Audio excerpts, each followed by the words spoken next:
Hello everybody. Let's take a look at resolution, shall we? Resolution is, for a bitmap image, or in other words, a raster-based image, if you want a fancy term for them. Resolution is the amount of detail that you can have in an image. And it's measured in pixels, which is an abbreviation for the two words picture and element smashed together to form pixel. So the way that Photoshop or any other image editing program deals with this is it shows you on your screen all of these different colored squares that make up an image, right? And so the more of those pixels there are, the larger the file, the more detail there can be. And then, of course, if you're printing this thing, then the number of pixels that you can shove into a square inch, that's your print resolution. So you can have like screen resolution where you're measuring in total pixel dimensions, or you can have your print resolution where you've determined just how densely packed those pixels are. So let's take just a quick look. Maybe showing you something might help you understand this concept. So the density of pixels that represent an image, right? That's our resolution definition. And on a scale from lower resolution to higher resolution images, you start with a 1 pixel per inch image, right? So the entire inch is taken up with a single pixel. That's a huge pixel. And so our resolution is 1 ppi, 1 pixel per inch. If we move a little further, okay, so what's the resolution of this one? If you count the number of pixels across the top, 1, 2, 3, 4, 5, you might be tempted to say, okay, well, the total resolution of this thing is going to be 25. 5 times 5, 25. So there's 25 pixels. That's the resolution, right? Not really. If you're dealing with like numbers, in this case, resolutions could get incredibly large, and so it's a mouthful to like talk about numbers and that scale. So what we do is we just count the first line. So this is a 5 ppi image and 25 total pixels, right? Okay, so let's go another step. How many pixels in a line here? Well, it's 10. And so once again, and you're going to notice like the image is starting to resolve, right? We're starting to see a little bit of detail. Can you tell what it is, right? And so this one is 10 ppi, 10 pixels per inch, 100 total pixels. So let me ask you, when we went from 5 ppi to 10 ppi, did I simply double the number of pixels? No, I quadrupled the number of pixels, right? So the file size jumps pretty, a pretty fair way when you double the resolution. Okay, and so finally here, this is 20 pixels per inch, 400 total pixels. The image is much more resolved. We can tell that it's a doggy. And so you can see, all right, the higher the resolution, the smaller the pixels get, right? And when we're dealing with print, if we're shoving that many pixels into a square inch, they have to get smaller to fit into that unit of measure, right? So the smaller the pixel, the finer the detail, the larger the file size. That's the trade-off. With bitmaps, higher resolutions and larger dimensions mean bigger files. So you got to have more room on your hard drive. All right, there you have it. Woof. All right, so let's take a quick look here in Photoshop. So here's an image of a tarot card that I found on the beach near Casablanca, Morocco when I was a young man. So romantic. It wasn't a very romantic day. It was pretty abysmal. But I found this card on the beach and I thought that was a sign. So there you have it. Anyway, so if we take a look at the image size, right? Every time you open up a file, a bitmap, you want to go to the image menu and choose image size.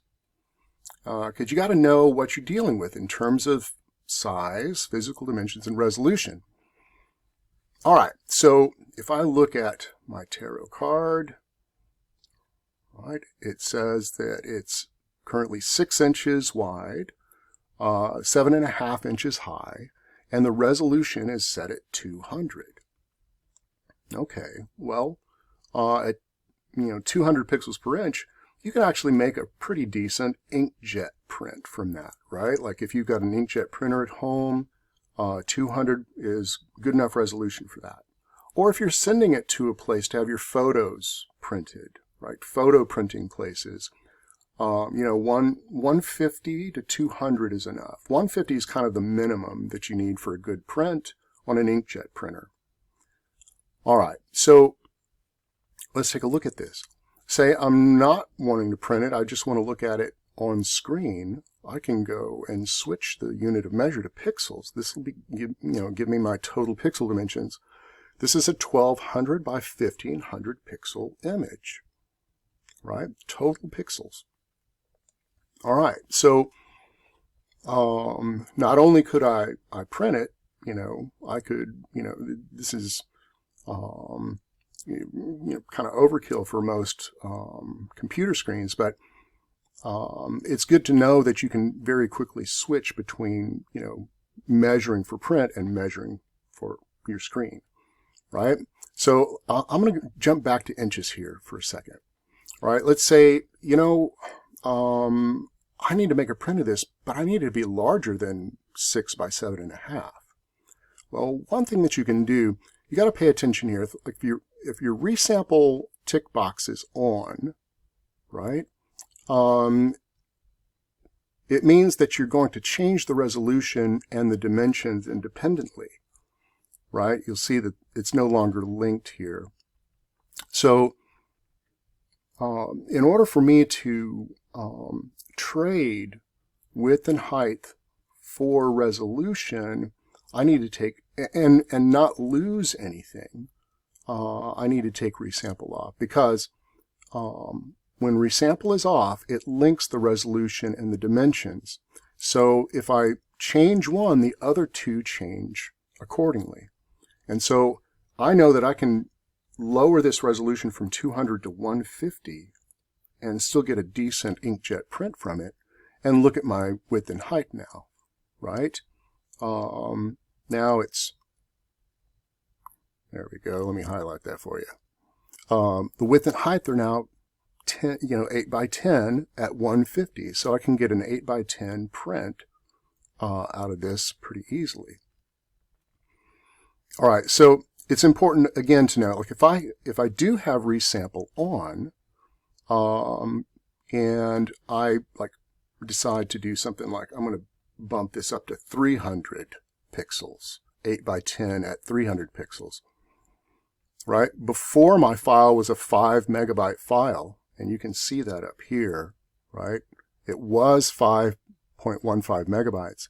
And if I make this change, if I resample this up to 8 by 10 at 300 dpi, which means more pixels and more detail, then my file size jumps to 20 megabytes, right? I'm really increasing the file size. And here's something to be aware of, folks. This is not a good idea. Like sampling things up like that, typically something's going to give, right? And it's the quality of the image. When I sample up, more than likely, it's going to get a little more jagged, a bit, kind of hazy, blurry, not as crisp. There's always that trade-off with bitmaps when you size them up. Okay, so anyway, I'm just going to take this back to 150, right? I'm going to, remember, like if I took resample off, I could trade my 6x7 up to an 8x10 at 150. Not bad. And I'm not losing any quality. When resample is off, I'm just trading one for the other. The quality stays the same. So I can get a good print that way. All right. So, and, again, here's another version of my tarot card that was saved at 300 DPI. And, let me zoom in here for you. I'm going to zoom in on the edge so you can see what I'm talking about here, like all those individual pixels. Each one of these pixels has up to 16.7 million different colors. This is a 24-bit image. Each one of those pixels could be a completely unique color, right? So that's important to remember as well. The bit depth of the image, the higher the bit depth, the more colors can be used in an image, and again, your file size goes up. Photoshop works in 24-bit, that's kind of the native mode, although it can work at higher bit depths. And one more thing I want to point out while I'm talking to you guys about something as fundamental as resolution is color modes, right? If you go to the image menu and you click mode, 9 times out of 10 when you're working in Photoshop, the color mode is going to be RGB, red, green, blue.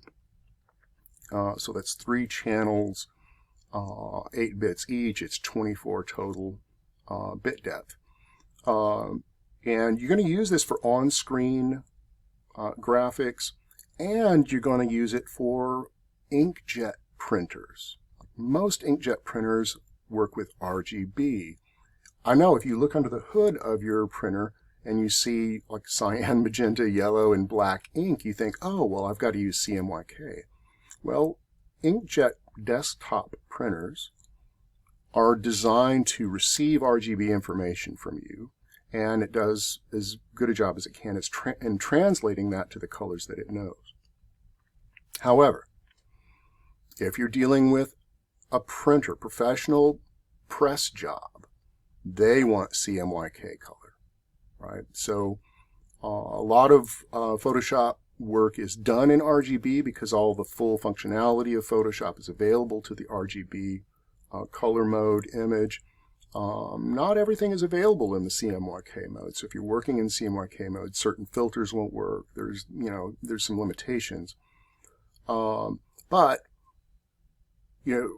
when you're done working in your on your image and you're ready to send it off to the printer, you can then convert it to CMYK color.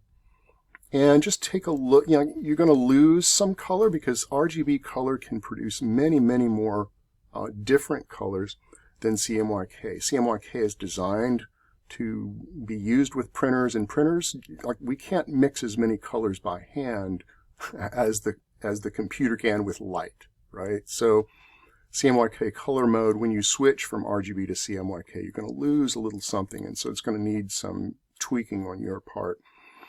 Anyway, so there you have it. That's a quick look at resolution. Hopefully that helps you understand the mystery of resolution a little better. Anyway, there you have it. Resolution. Let me jump back here. Right, remember, here's some typical resolutions. Like monitor displays. Usually you set resolution, like Mac platform back in the day was 96 pixels per inch. PC platform was 72 ppi. But again, screen values are typically measured in total dimensions, right? Like a web banner, a typical web banner could be like 468 by 60 pixels. An iPhone, screen, and they're all over the place, but 750 by 1334 is typical. 720p resolution for televisions, 1280 by 720, and then 1080p, 1920 by 1080. right? And, you know, there's so many different screens and so many different resolutions. Do your research ahead of time. And inkjet prints, as I mentioned, set your resolution to 150 to 200. You can send 300 ppi to a desktop printer. It's fine. You know, it's better, you know, to have too much resolution than not enough. But 150 is kind of the cutoff. Like, don't go lower than that because you're going to get diminishing returns. And then press copy. Like, you're sending this file off to a professional printer, you know, full offset press job. You want the resolution at 300 ppi or higher. It's always a good idea to talk to your printer, make sure that you know exactly what resolution they want. But 9 times out of 10, it'll be 300 ppi. There are certain jobs that want higher, some that might want lower, depending on the quality of the paper. But a good rule of thumb, if you design at 300 ppi, and this is what I'd recommend for everybody, if you design at 300 ppi at a decent print resolution, you can always reduce it, right? So as you're working through this class, it may be a good rule of thumb for you to, like, I'm just going to set this thing at 8 by 10 inches at 300 ppi when I'm setting things up, because I can always reduce it. Like when you go to turn the file in, you can always go to image size in Photoshop and dumb it down so that when you turn it in, it's not like this ginormous file, but you will have your original at that high resolution for yourself if you ever need it, right? So there you have it. Hope you got a little something out of it. I know I did. All right. I'll see you guys later.